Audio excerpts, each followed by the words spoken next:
Hello everyone, welcome back to YouTube channel. दोस्तों, आज इस वीडियो में जानेंगे कि माता रानी की खोइछा कब भरनी चाहिए। 2024 में हम माता रानी की जो शरद नवरात्रि उसकी खोइछा कब भरें, अष्टमी को, नवमी को या दसवीं को। तो दोस्तों देखिए, जिस दिन हम माता रानी की विदाई करते हैं उसी दिन माता रानी की खोइछा भरनी चाहिए। देखिए, वैसे तो अपने अपने क्षेत्र के हिसाब से आप खोइछा भर सकते हैं। खोइछा भरने के लिए सबसे पहले हम देख लेते हैं कि हमें क्या चाहिए। देखिए, खोइछा भरने के लिए हमें चाहिए जीरा, अपने सामर्थ्य के हिसाब से दक्षिणा, हल्दी या फिर हल्दी का पाउडर ले सकते हैं या फिर हल्दी की गांठ ले सकते हैं। और अपने सामर्थ्य के हिसाब से 1 किलो या फिर अपने सामर्थ्य के हिसाब से आप चावल ले सकते हैं। और कुछ अलग से माता रानी को जब विदाई करते हैं तो थोड़े से श्रृंगार के सामान रख लेंगे माता रानी के लिए। और उसके बाद अब हम माता रानी की खोइछा भरेंगे। देखिए, माता रानी की खोइछा भरने के लिए आपको एक कपड़ा लेना होगा। तो इस तरह से आप लाल कपड़ा ले सकते हैं या फिर पीला भी कपड़ा ले सकते हैं। और इसी कपड़े के ऊपर रख करके इन चीज़ों को और फिर माता रानी की खोइछा भरेंगे। देखिए दोस्तों, मेरा गला ख़राब है इसलिए आवाज़ थोड़ी सी आपको लग रही होगी। देखिए, माता रानी की जब खोइछा भरते हैं तो हम अपने दोनों हाथों से इस तरह से चावल को उठाते हैं और इस तरह से कपड़े के ऊपर रखते हैं। तो देखिए, आपको इस तरह से 5 बार या फिर 7 बार आपको इस तरह से दोनों हाथों से चावल को लेना है और थोड़ा थोड़ा लेना है, ताकि जो पोटली है छोटी सी बने, बहुत ज़्यादा हेवी भारी ना हो।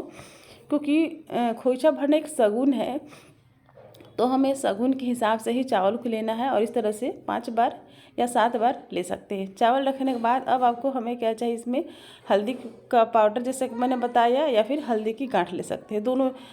दोनों चीज़ें आप ले सकते हैं। तो देखिए, मैंने यहाँ पर लिया है हल्दी पाउडर। इस तरह से इस चावल में हम रख देंगे। हल्दी बहुत ही शुभ होती है, इसलिए हमें हल्दी का यूज करना चाहिए। उसके बाद अब हम लेंगे थोड़ी सी जीरा, 2 चुटकी जीरा लेना आपको, ज़्यादा नहीं। देखिए इस तरह से, देखिए इस तरह से हम जीरा लेंगे और इस जीरा को भी इस चावल के ऊपर ही रखना है। चावल के ऊपर रख देंगे और अपने सामर्थ्य के हिसाब से 100 या 51 चाहे 11 किस भी ले सकते हैं, दक्षिणा रख लेंगे। और अगर आपको दुबला घास मिल जाता है तो दुबला घास भी रखनी चाहिए। इस तरह से इन सब चीज़ों को ले करके और अब हम इनकी एक पोटली बना देंगे। इसे हम एक जगह इकट्ठा करके और बांध देंगे। तो देखिए इस तरह से आप, या फिर आपके पास थैला है, पोटली वाली जो थैला आती है, अगर वो है तो उसमें भी आप रख सकते हैं। या फिर इस तरह से नॉर्मल कपड़ा लेकर के और फिर इस तरह से आप इसको बांध सकते हैं। देखिए, डायरेक्ट कपड़े से भी बांध सकते हैं या फिर इस तरह से अलग से आप कलावा से या फिर कोई भी लाल पीला धागा लेकर के इस तरह से बांध करके एक पोटली का रूप दे सकते हैं। और इस तरह से ये पोटली बन गई। तो ये माता रानी का खोइछा भरने की जो शगुन है, इस तरह से ही भरा जाता है। और ये जो पोटली है माता रानी की, जो अगर फोटो है तो चरणों में चढ़ा देंगे और मूर्ति है तो उनके हाथों में हम दे देंगे। और अलग से श्रृंगार का सामान, तो जैसे कि कुछ आप माता रानी के चुन्नी ले सकते हैं, चूड़ियाँ ले सकते हैं, सिंदूर ले सकते हैं, बिंदी ले सकते हैं। अपने सामर्थ्य के हिसाब से अलग से भी इन चीज़ों को माता रानी को चढ़ा देंगे। वैसे तो नवरात्रे में हम माता रानी को 16 श्रृंगार तो चढ़ाते ही हैं, लेकिन विदाई के टाइम पर भी हमें थोड़े से श्रृंगार का सामान चढ़ाने चाहिए।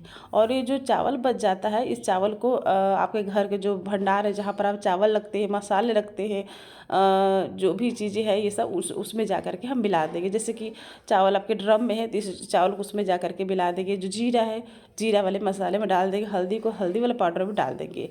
और देखिए, जो पोटली मैंने बताया, अगर आपके पास थैला है तो इस तरह से, देखिए मेरे पास एक थैला है, तो इस पोटली को इस थैले में भी आप डाल करके और विदाई कर सकते हैं या फिर डायरेक्टली भी आप रख सकते हैं। तो देखिए इस तरह से इस पोटली को हम इस थैले में डाल देंगे।